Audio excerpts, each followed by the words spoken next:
మన ఉపనిషత్తులలో ఆదేశం అనే వాక్యానికి ఆజ్ఞ అనే అర్థం కాకుండా ఇంకో అర్థం కూడా ఉందంటారు. అదేమిటి? బాగుందమ్మా. సాధారణంగా ఆదేశము అని అంటే మన ఆంగ్ల పరిభాషలో చెప్పాలంటే ఆర్డర్, ఆజ్ఞ అని అంటుంటాం కదా మనం. అయితే ఛాందోగ్యోపనిషత్తు అని ఒక ఉపనిషత్తు ఉంది. ఆ ఉపనిషత్తులో మనకి ఆదేశము అనేటువంటి పదాన్ని ఉపదేశము అనేటువంటి అర్థంలో వాడారు. అందువల్ల ఉపనిషత్తులు చదివేటప్పుడు మనకు చాలా ఇప్పుడు లౌకికంగా ఏ పదాలైతే ఉన్నాయో అవి కొంచెం మనకి విభిన్న అర్థాల్లో అక్కడ మనకు కనపడుతుంటాయి. ఉత ఆదేశం అప్రాక్ష్య అని అక్కడ మంత్రం. ఆదేశం అప్రాక్ష్య. శ్వేతకేతువు ఉద్దాలకుడు అనేటువంటి వాళ్ళు ఇద్దరి మధ్య నడిచినటువంటి సంభాషణ ఛాందోగ్యోపనిషత్తు. కొడుకుని తండ్రి గారు అడుగుతారు, ఒరే దాదాపుగా 20 సంవత్సరాలకు పైపడి గురుకుల వాసంలో చక్కగా చదువుకొని వచ్చినటువంటి కొడుకుని తండ్రి అడుగుతూ ఉంటాడు ఛాందోగ్యోపనిషత్తులో. ఏమడుగుతారంటే, నాయన బాగా చదువుకున్నావా? వాడిలో కొంచెం గర్వరేఖ పొడసూపినట్లుగా. ఎందుకంటే విద్యా మదము, ధన మదము అంటే మన ఆధునిక జీవితంలో ఏ రకమైనటువంటి ఉన్నాయో అవి ఉపనిషత్తుల్లో కూడా చూపించారు.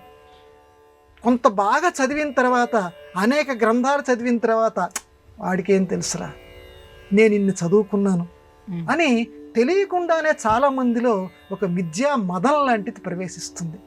కొడుకులో అటువంటి మదం రేఖలు ప్రసరించాయి అని ఆ తండ్రి గారు తెలుసుకొని కొడుకుతోటి మాట్లాడుతున్నట్లుగా చెప్తూ వాడిలో ఉండే అవలక్షణాన్ని తీసివేయాలని, నాయన నీకు చక్కటి ఆదేశం అప్రాక్ష్య, మంచి ఉపదేశం నీకు జరిగిందా నాయన?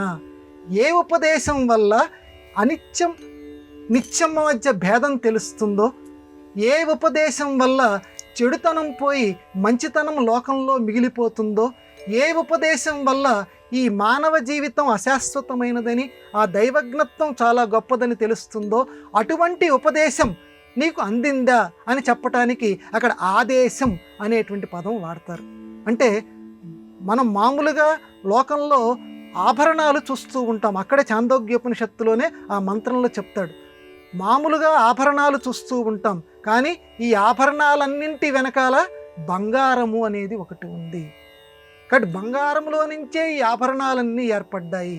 కాబట్టి సృష్టిలో ఉండేటువంటి సమస్త జీవజాలాన్ని చూస్తూ బంగారంలో నుంచే రకరకాల ఆభరణాలు ఏర్పడ్డాయన్న విషయం మనం గ్రహించినట్లుగానే ఈ సృష్టిలో అందరిలోనూ పరమాత్మ ఒకడే ఉన్నాడు అనే ఆత్మజ్ఞానాన్ని మనం తెలుసుకోవడానికి ప్రయత్నం చేయాలి. అటువంటి ఆత్మజ్ఞానం నీకు అలవడిందా?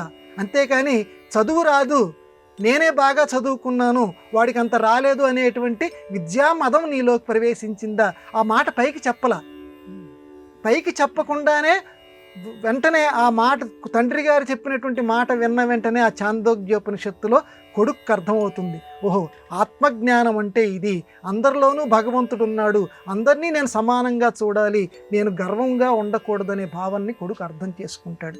కాబట్టి ఈ రకంగా ఒక ఉపదేశం చేస్తూ ఆదేశం అనే పదాన్ని చక్కగా మనకి ఆ సంభాషణ మనకి నిరూపిస్తుంది. కాబట్టి ఈ రకంగా లౌకికంగా ఉండే పదాలు ఉపనిషత్తుల్లోనూ వేదాల్లోనూ కొంత విభిన్న అర్థాల్లో మన సంస్కృతిలో కనిపిస్తుంటాయి.